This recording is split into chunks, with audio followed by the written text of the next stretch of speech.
Well, good afternoon, everybody, and welcome to today's webinar on planning and zoning for utility scale wind. My name is Sarah Lee, and I'm the Clean Energy Engagement Specialist at the University of Michigan's Graham Sustainability Institute.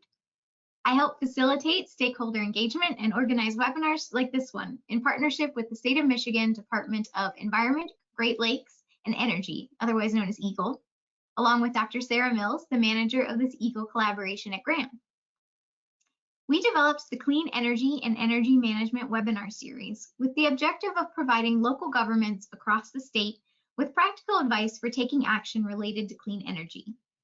Deviating slightly from our normal format of peer-to-peer sharing between Michigan communities, today's webinar will present the knowledge of two University of Michigan planning and zoning experts in the hopes of supplying you with the information and tools you need to help make informed decisions regarding clean energy in your community. During today's webinar, we will take your questions via the questions feature near the bottom of the GoToWebinar console, which should be on the right side of your screen. We highly encourage you to submit questions as they occur to you throughout the webinar by entering them into this questions field. When you submit a question, it will only be visible to myself, so don't panic if you don't see any other questions populating, but also don't worry if you feel shy asking a question because no one in the audience will be able to see it. And so for today's webinar, I am delighted to welcome back both Hannah Smith and Dr. Sarah Mills. Hannah and Sarah previously recorded an introduction to planning and zoning for clean energy just a couple weeks ago as part of this webinar series. Hannah is a master's student from the University of Michigan School of Urban and Regional Planning and a frequent collaborator of Sarah Mills, who is a senior program manager here at Graham. So I'm going to pass it over to Sarah and Hannah for the presentation, and then I'll come back and weave in all of the questions you submitted near the end.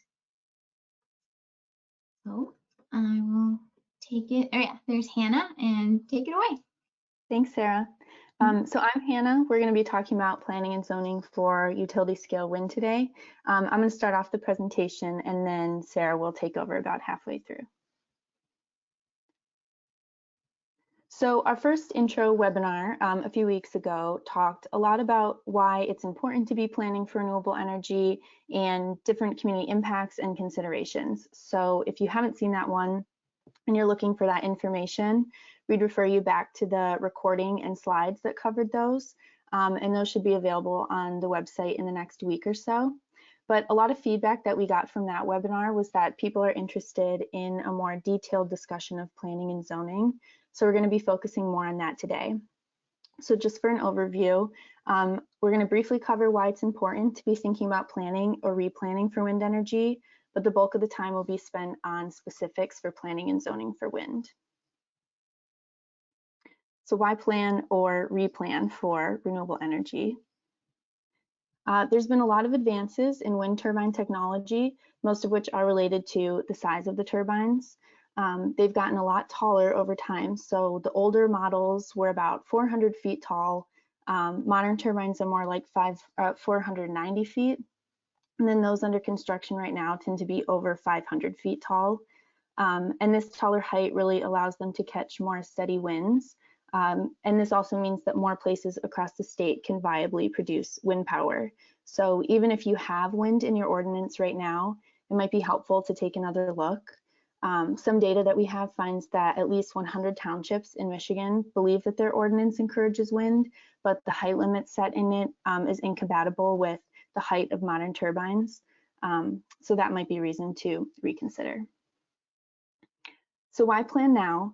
The fact that more places are becoming viable for energy production means that it's really important that communities are deciding now about how it fits with their community vision and goals. You want to set clear expectations for both the property owners and potential developers. And as you decide how it fits within your community, this is really your opportunity to send your message, either that you're open for business, you welcome wind development, or that it's not a good fit here, so developers should just move on. It's also best to have your planning in place before a proposal is on the table. This gives you the benefit of being able to take your time a little bit more. It lends itself to fewer conflicts of interest. So like, for example, if a member of a decision-making board is somehow like included in the project, and it allows you to strategize on how renewable energy fits into your community and how you want to send your message. And while this is also the case for solar, it's definitely the case for wind, since developments are very rarely sited on just one parcel or just tied to only one property owner. So then we're going to talk a little bit about thinking about how wind energy can fit within your comprehensive plan. So the first important part is deciding how renewable energy fits into the long-term plan for your community and the goals that you've established or are looking to establish. The second important part is determining which technologies and at what scales are a good fit for your community. So there's really two different main scales when we think about wind turbines. There's the smaller scale that are 40 to 50 feet high, mostly for on-site use to offset power on a farm or a residence or business. And then there's the utility scale turbines. Those are the ones that are 450 to 600 feet tall. They're generally in large developments or wind farms. And so when thinking about what fits in your community, you can look at these differently when you're deciding what really is appropriate. And you also can be thinking about where within the jurisdiction they might be appropriate. So you might decide that small scale is a good fit in most of the area, but that might not be the same for utility scale. And Sarah will talk a little bit more about that when she goes over some of the zoning considerations. And so if you're due for a master plan revision, you could think about having energy specific language incorporated into the plan. These are some examples of what that might look like. So goal 1, encourage on-site production of renewable energy to allow residents to be more energy independent. This is more associated with small scale systems. And then goal 2, maximize the production of wind energy to the extent feasible while minimizing potential impacts. This can apply to both scales, but if this is a goal that you decide is right for your community, it really lends itself to utility scale production in addition to small scale.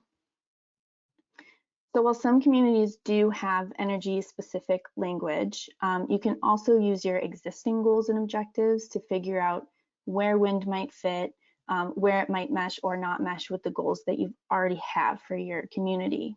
And so the small scale accessory turbines tend to not really have many conflicts, but there are a number of common goals and objectives where utility scale wind may or may not make sense. And we went over the rationale for some of these in the last webinar when we talked about local impacts, but I'm just going to reiterate a few of them here. So some examples, if you have economic development goals, utility scale wind can be an opportunity to expand your tax base, provide additional income to landowners, but it might not necessarily serve economic development goals associated with other industries. So tourism is an example of that. If your community is really focused on farmland preservation, wind development is an opportunity to help farmers diversify and sustain ag. If natural resource protection is really important to your community, this form of energy production is not reliant on natural resources and is harnessed without depletion, but you also have to consider that there are potential impacts for wildlife. And if you have sustainability goals, this could be a realistic strategy to help serve those. And then we just noted how wind energy comes into play for goals to preserve natural beauty is more controversial. Large-scale wind turbines obviously impact the landscape. So if this is a key part of your master plan goals, you might need more understanding on how your residents really feel about wind turbines. So it's also helpful to think about adding to existing trends and conditions relative to wind energy in your comprehensive plan. And so this would involve identifying areas with the greatest wind potential in your community, which includes the location of transmission lines and substations, as well as the wind resource potential. And there are a lot of mapping resources that can be used to determine this. So this map is from the Energy Zones Mapping Tool, EZMT, and there's a link here that will be available when the slides become available. And then as part of this webinar series, there's a tutorial on using EZMT to plan for clean energy. That's available with the other webinars on the website. And so the link here will also be available for that. And I'm going to pass it off to Sarah to talk more about zoning. Thanks, Hannah. All right, so I just want to reiterate what we went over in the intro to planning and zoning and some of what Hannah just said, which is step 1 is planning and step 2 is zoning. Your zoning should be consistent with the plan that you develop, even if that plan doesn't explicitly mention wind energy. A key document that you should reference for zoning for wind energy is from MSU Extension. This is the zoning for wind energy systems. Everything that I'm going to say today is consistent with what's in there, but today I'll be really providing more examples of why certain elements are included and why they matter.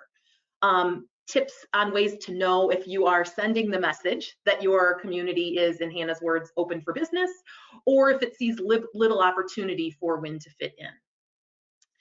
In terms of the specific language, though, it's more than what you're going to want to see on slides. So again, I would send you to this link for that specific language. It's formatted consistently the way that most Michigan zoning ordinances are formatted, and it effectively allows you to fill in the blank or copy and paste the elements that work for your jurisdiction.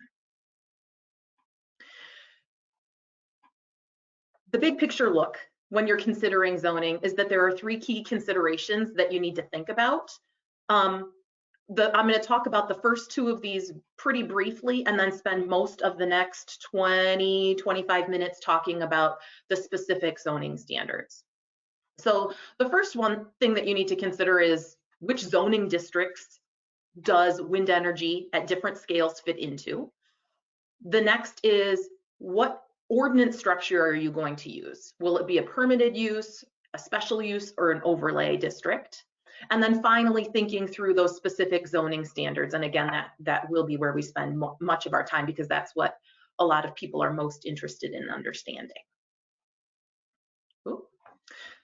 In terms of zoning districts, we covered this in the kind of last webinar, but I want to reiterate that it doesn't have to be all or nothing. It is okay to determine that certain districts, that wind at different scales fits differently in particular districts. And your zoning ordinance is going to suggest then which districts are eligible and appropriate for wind development.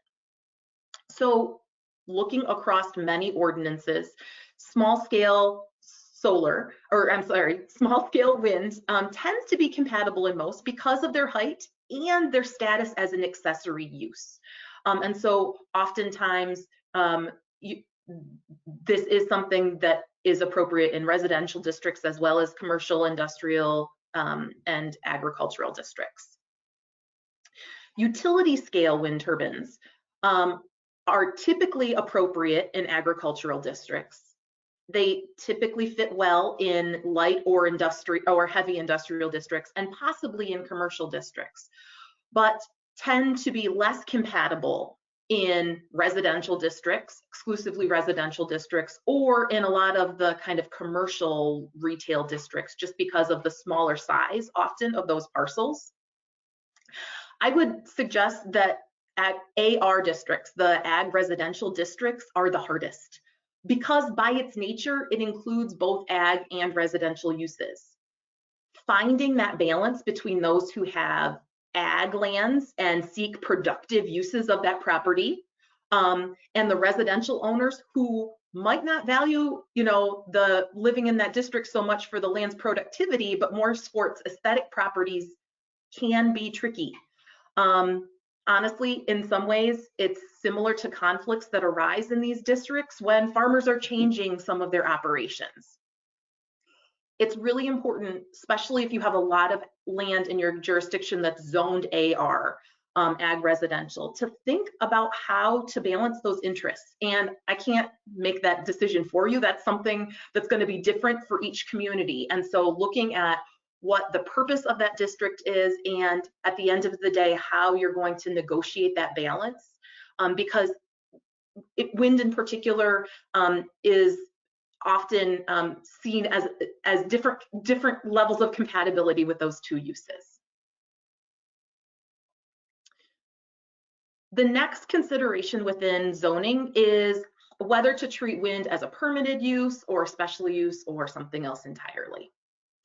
So in terms of the permitted use side, this is typically where, and as permitted uses, planners among you will know, typically there's fewer stipulations and less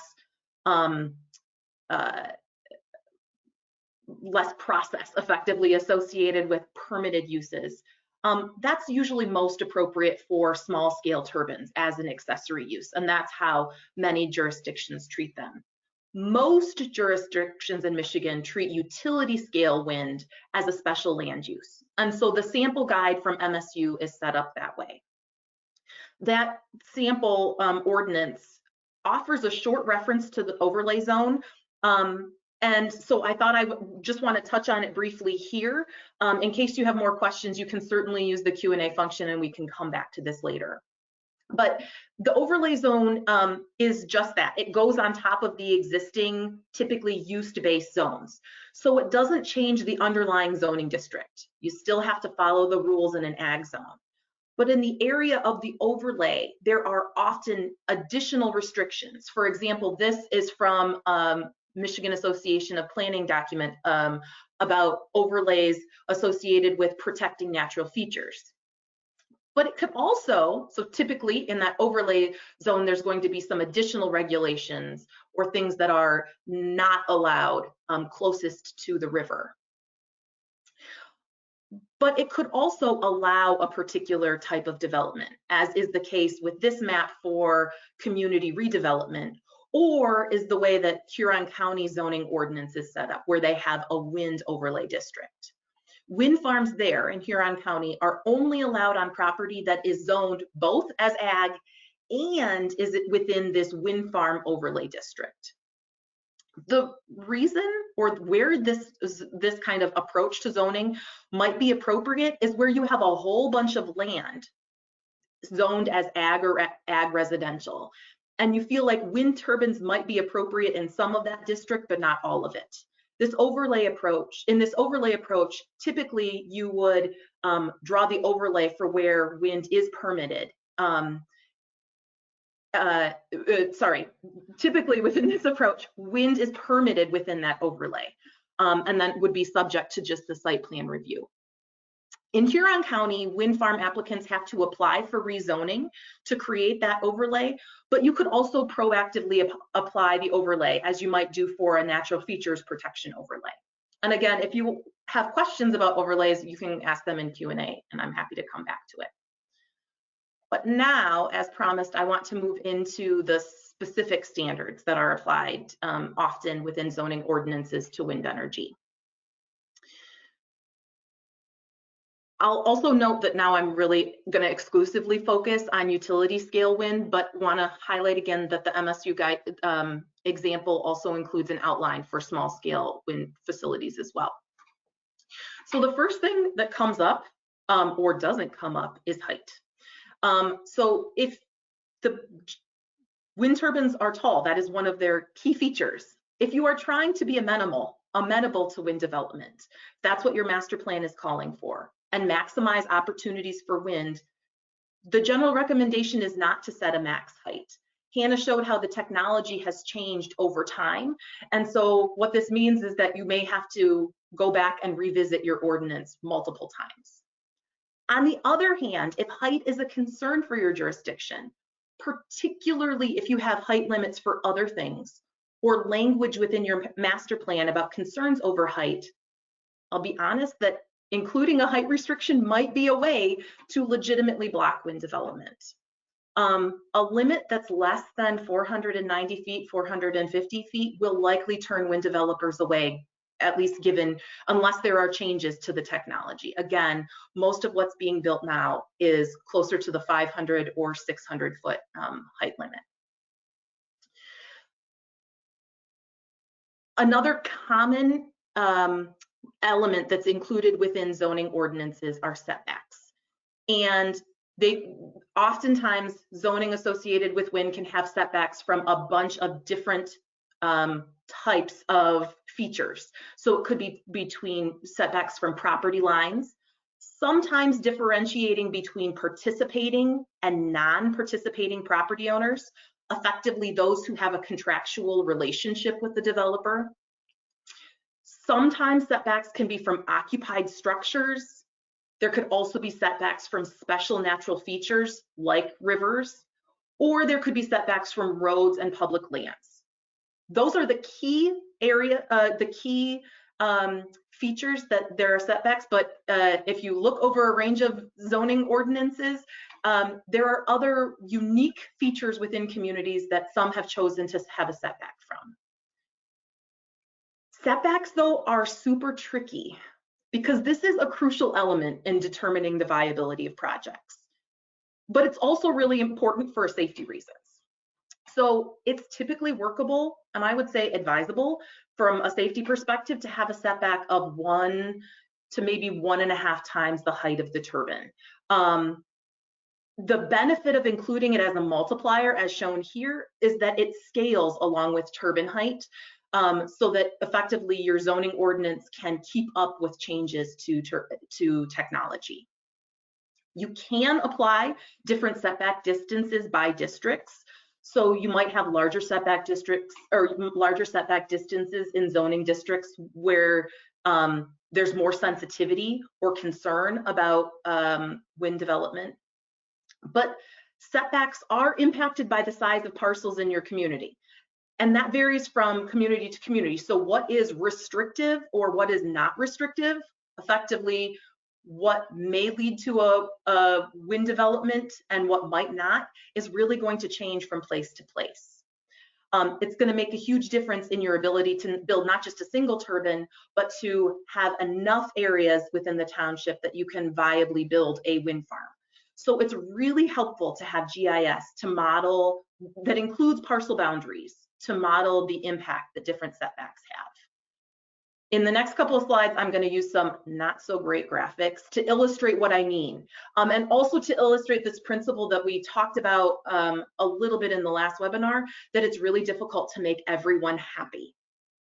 So this next couple of slides includes a prototypical 1 mile by 1 mile section that's common in a lot of Michigan townships. And I've drawn this section with not a whole lot of parcels as a means of simplifying things. In here, you can assume that these parcel owners are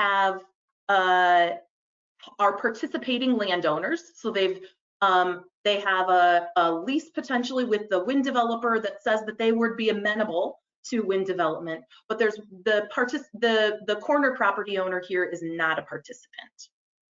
And here in red, we're assuming that we have a 1,000-foot setback from the road, just kind of here on the edges, and from this non-participating property owner. And the area in red is within that setback distance, and this area that remains is effectively where a turbine possibly could be built.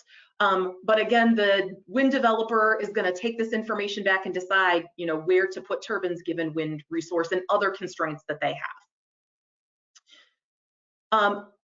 Ultimately, the 4 property owners that are participants are probably pretty happy with this arrangement because it might be viable to put a turbine on each of their properties, but the non-participating property owner might think that 1,000 feet is too close and advocate, for example, doubling the setback to 2,000 feet. When you do that, when you double the setback and provide a setback of 2,000 feet from the road and from all non-participants, in this case, again, it's going to vary from section to section, but in this case, effectively, there's no area left in this section to build a turbine. And so that means that these property owners who are participants are probably not going to be very happy. One thing that some communities do will try to strike a balance, find a happy medium with saying 1,000-foot setback distance from a road and 2,000 feet setback distance from non-participating property owners. But in this case, there's an opportunity for some development, and that might be a happy medium. But that's only the case if that non-participating property owner is on the corner. If the non-participant is elsewhere, that happy medium setback distance doesn't allow in this parcel with these setback distances for any wind development. Again, maybe that's okay. Maybe that's in keeping with what the goals of this township are.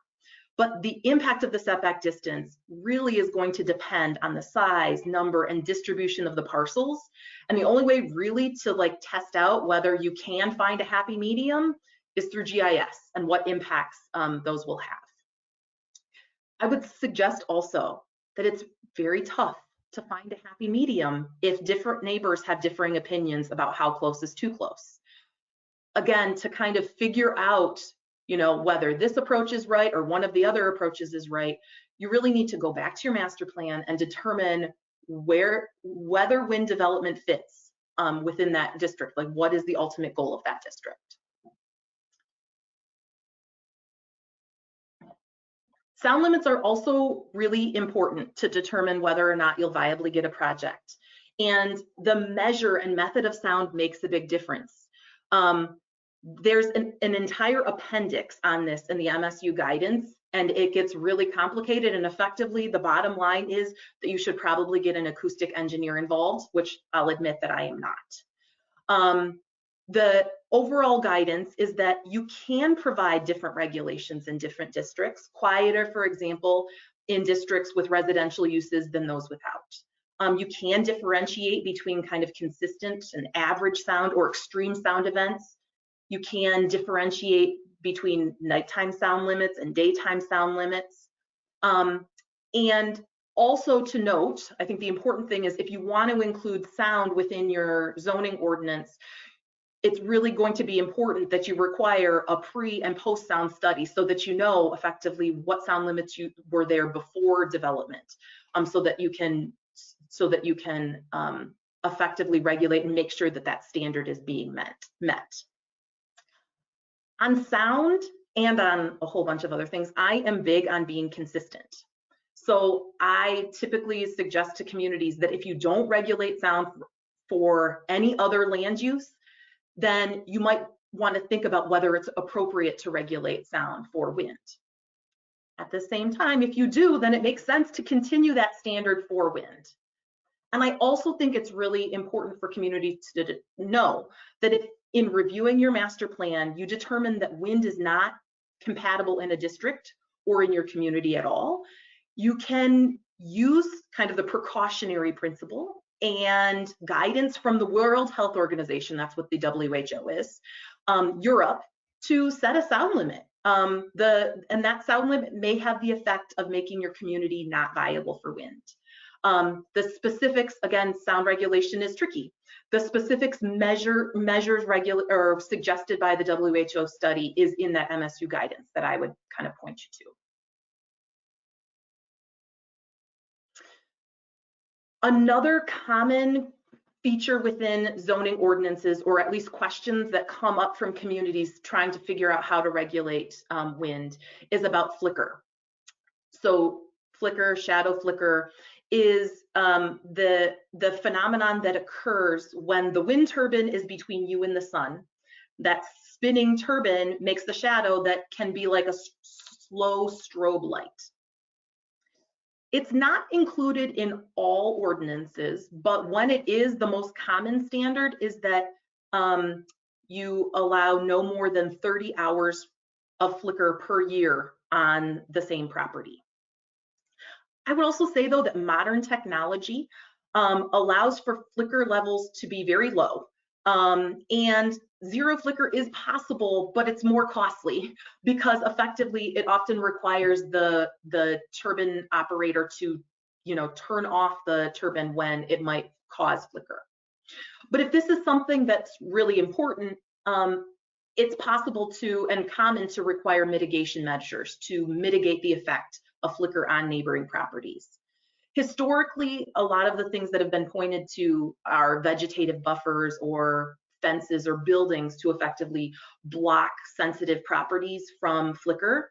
But there's some language, again, referencing these changes in technology that allow for the turbine to still be built but shut down during a time of the day or time of the year when it might exceed whatever flicker standard is set. So the MSU document includes that as well.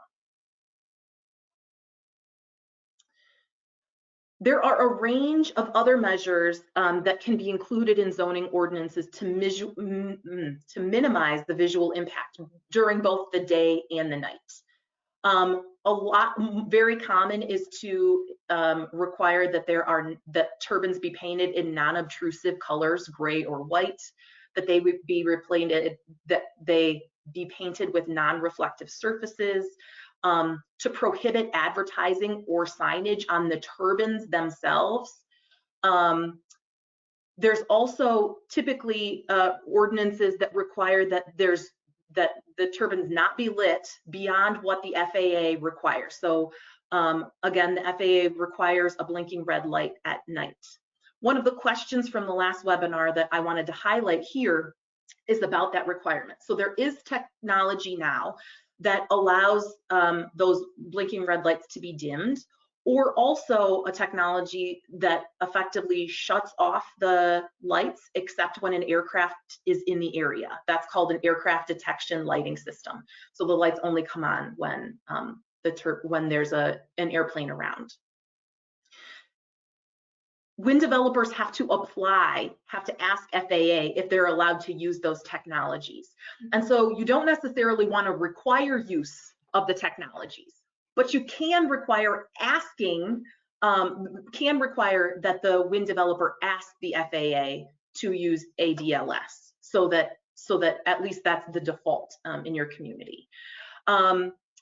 There's, again, language about how to do that in the MSU guidance. Wind turbines do have a finite life, and that life is shorter than most buildings that are constructed. So it's reasonable to consider what should happen to them at the end of their useful life. One of the key things that you need to define within your ordinance is what is the end of life. So usually it has to do about when it has stopped generating power, usually for a set time period.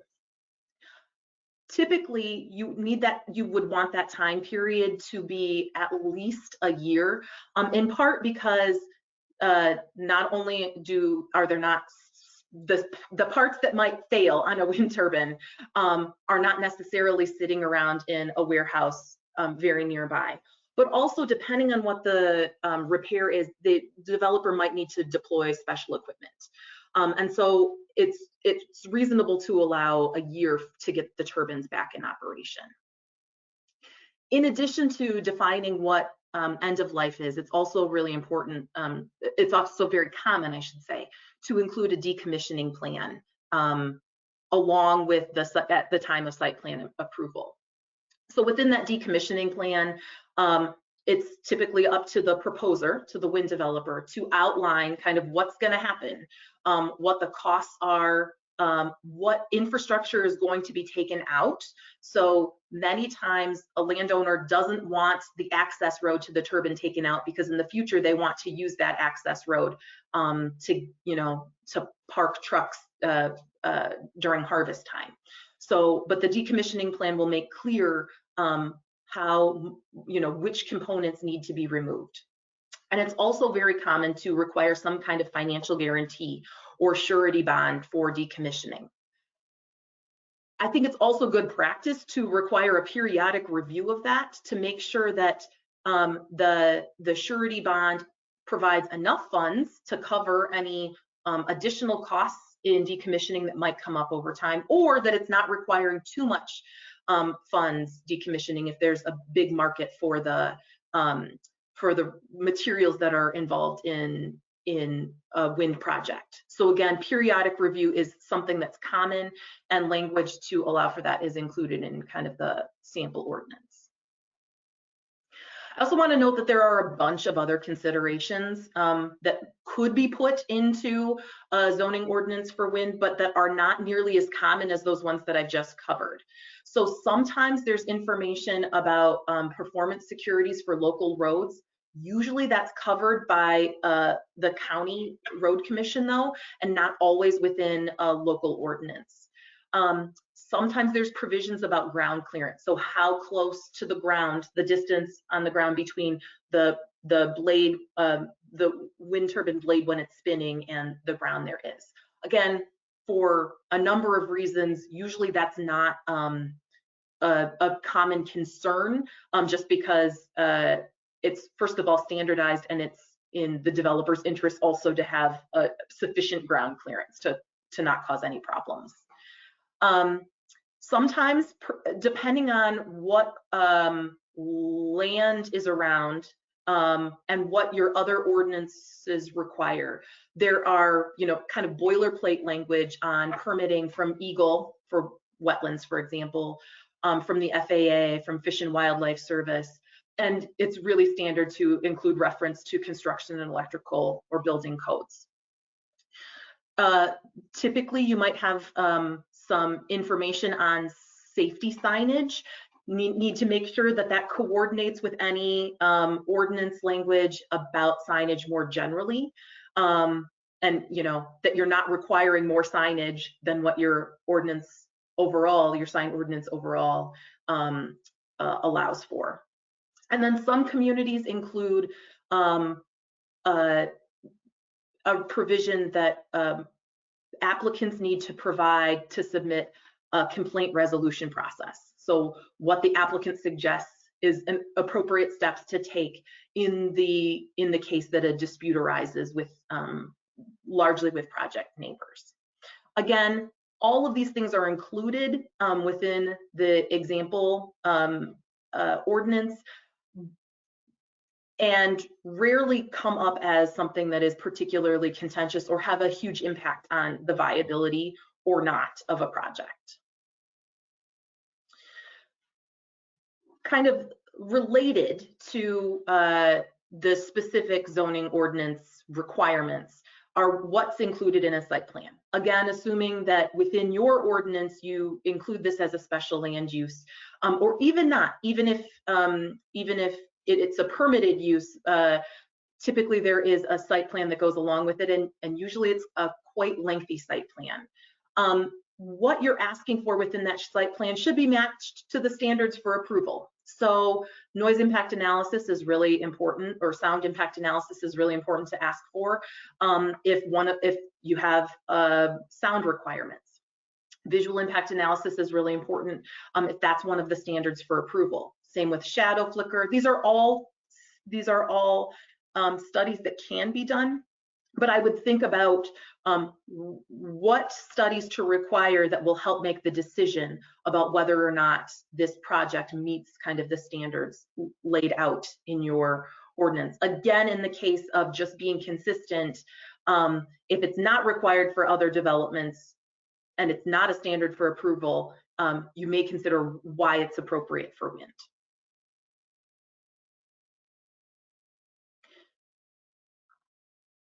I just went over the basics of pros and cons or different elements that you might include, but that's just scratching the surface. There's a whole bunch more that might be included. We have, as part of the grant that we have through EGLE, created a repository of guidance that includes a link to the MSU guidance that I referenced a lot. We also have developed some case studies and frequently asked questions associated with wind development, specifically the planning and zoning associated with it. There's a special issue of Planning and Zoning News that Hannah and I and another colleague wrote a really long article helping to think through some of the impacts and where wind development as well as solar development often fits or doesn't fit. And again, I just referenced this updated zoning ordinance from MSU. Another tool in terms of figuring out what zoning ordinances look like is we've pulled together a database. We're in the process, honestly, of updating it. So this database of zoning ordinances in Michigan associated with energy these ordinances were current as of 2019. You can sort through geographically by population size, population density to help you understand and take you to the language of other communities in Michigan that have wind content. Again, if you have a zoning ordinance, if it's not up to date for your community, let me know, because we are going through this right now. The other caveat that I give is that, remember, when you set zoning associated with wind development, it's really important to match it to your master plan. And different communities across the state have different intentions about how wind fits or doesn't. So if your master plan suggests that wind might be a good fit for your community, then you might want to look for ordinances in places that have wind development. If your which is flagged within the database. If your master plan suggests that wind might not be a good fit, then that flag is less important for your community. Finally, in the interest of encouraging proactive planning, I wanted to mention that EGLE has community energy management incentive programs and grants that are available for communities that are interested in updating their plans and ordinances to include clean energy. You can, the link that will be included in these slides is available, and you can click through to it. If I'm not sure, because the project timeline is coming to an end, there may not be funds available yet for this grant cycle, but I think that another one will start soon, and you can include your interest in that there. And finally, I just want to note that if we are unable to get to your questions, which I feel like I've reserved a decent amount of time for questions, but feel free to reach out to us, Hannah or I, after this. We can answer questions, send you copies of PZN, give a presentation specific to your community. I know a lot of communities in Michigan have zoned for wind, but are reconsidering, or updating that. If you established it, a decade ago, technology has changed, and so some are looking at that. And so I'm happy to, tailor kind of the presentation to what fits for your community. I can also connect you to MSU Extension or other communities, other experts who are more well-versed in specific impacts of wind. And with that, I'm going to stop sharing my screen, take a drink of water, and have Hannah join me.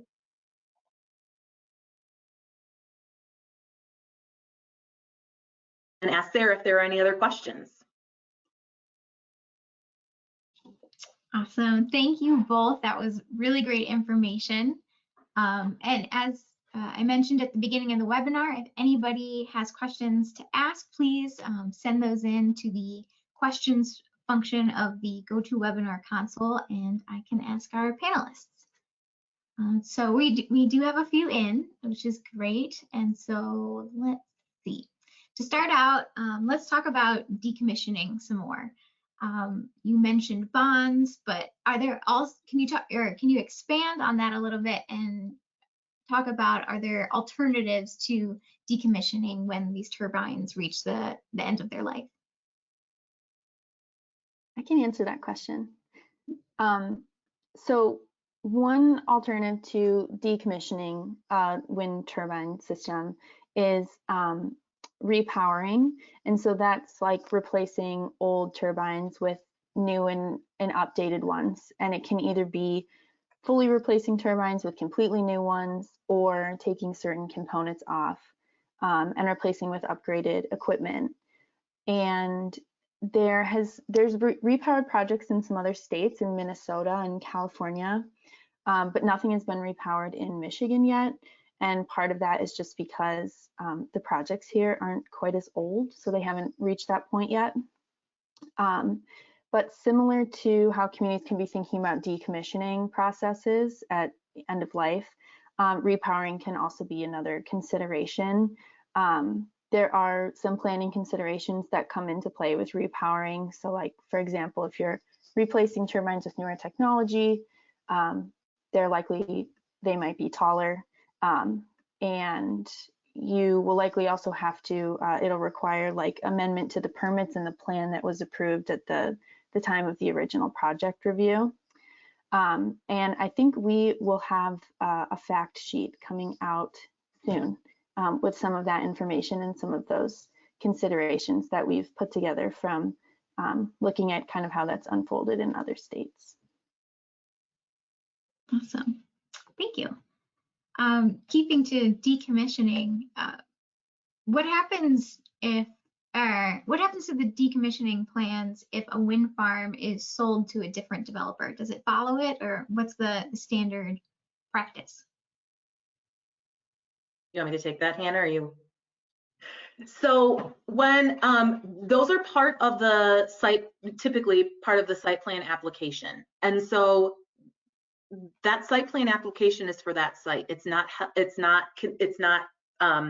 doesn't run with the owner of the land, or I'm sorry, it runs along with that project. So what it means is that everything that's in writing during that site plan application, whoever owns that project is still held to that. And so the decommissioning plans that were in place early on would still hold even if that project is sold. All right, that's good. Perfect. Let's see. Have you heard, or can wind farm developers circumvent height restrictions surrounding airports? Are there special circumstances for airports that you've heard of?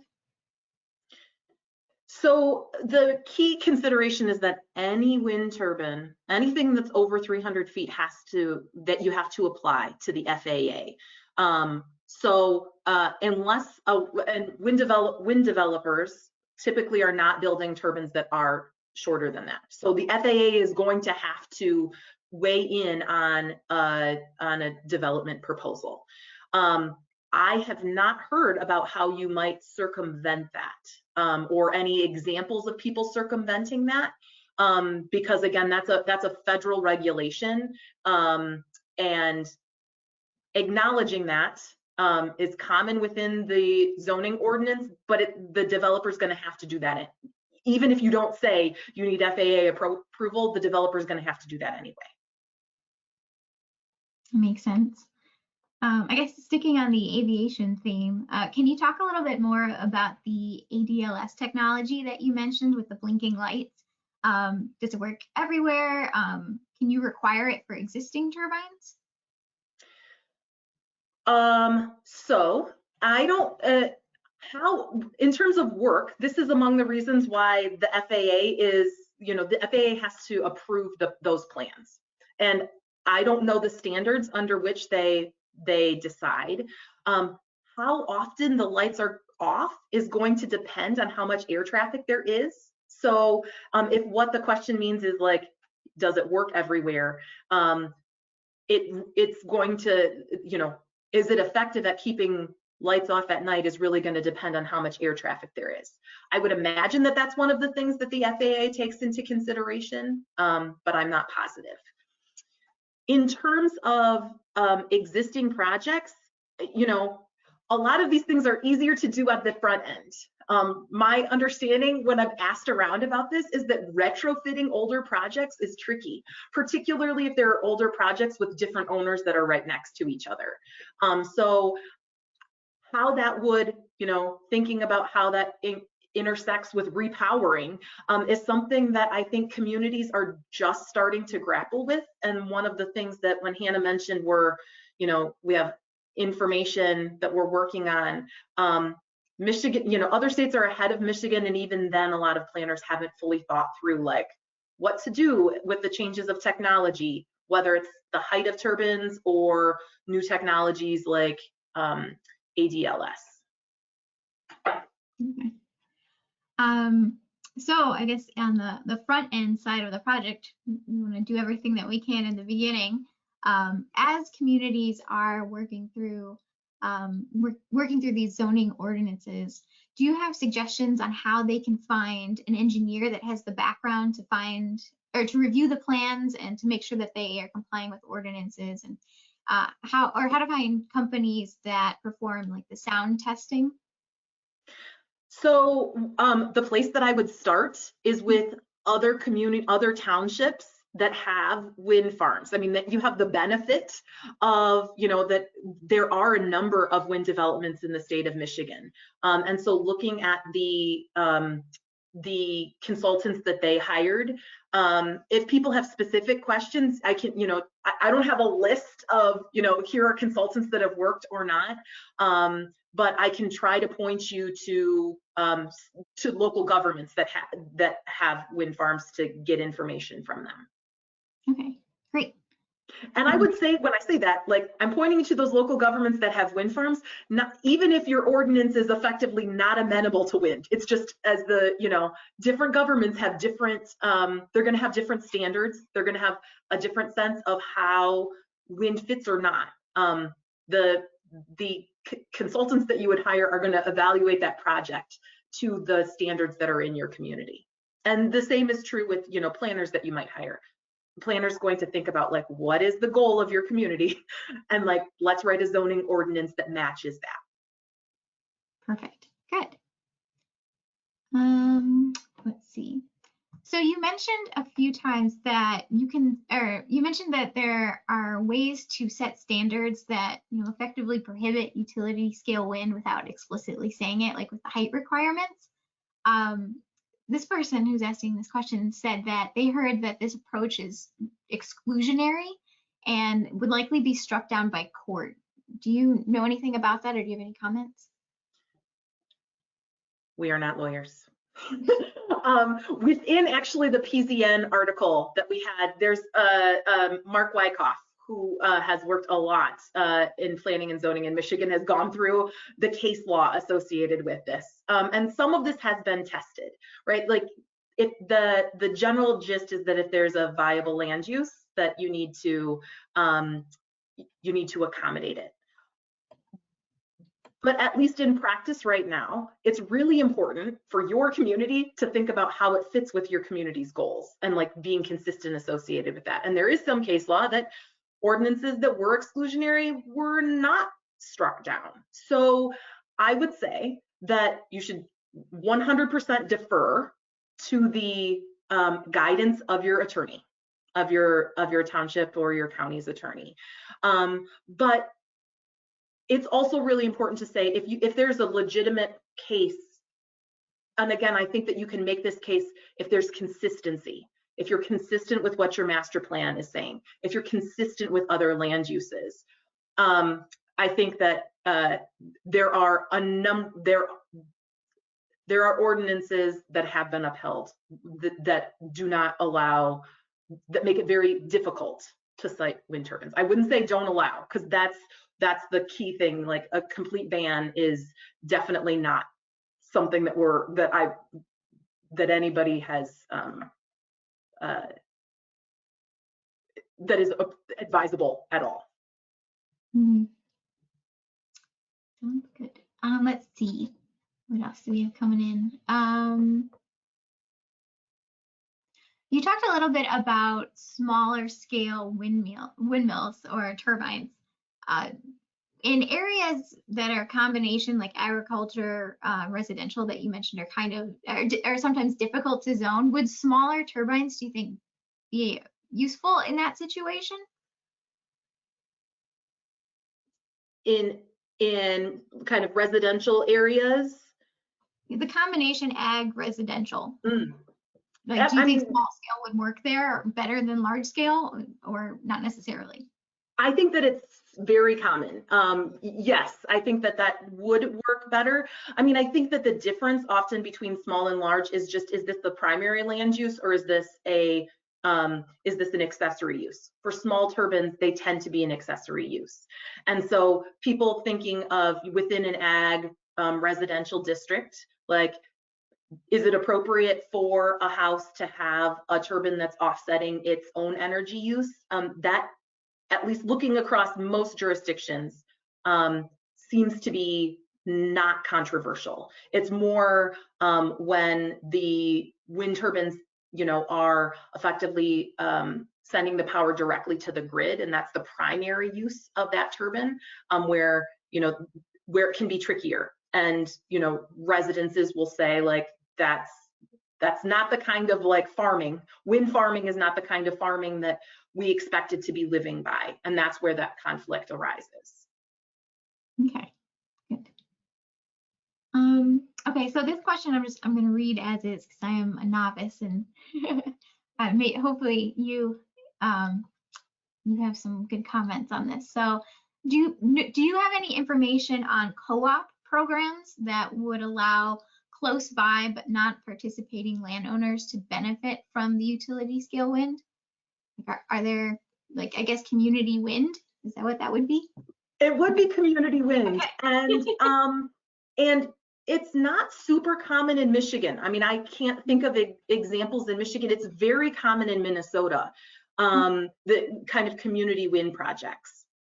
In part, the reason that it's trickier is that, you know, usually those kind of community scale projects are, they're not as big in terms of number of turbines. And again, for the most cost-effective turbines now, they're big and they take special equipment to be able to put them up.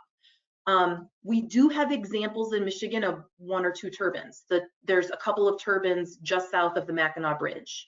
There's a turbine in Traverse City. There's one in the Traverse City area, like a water treatment facility. It's possible. And those are not, those turbines that I'm talking about are utility scale, but they're like 300 feet tall.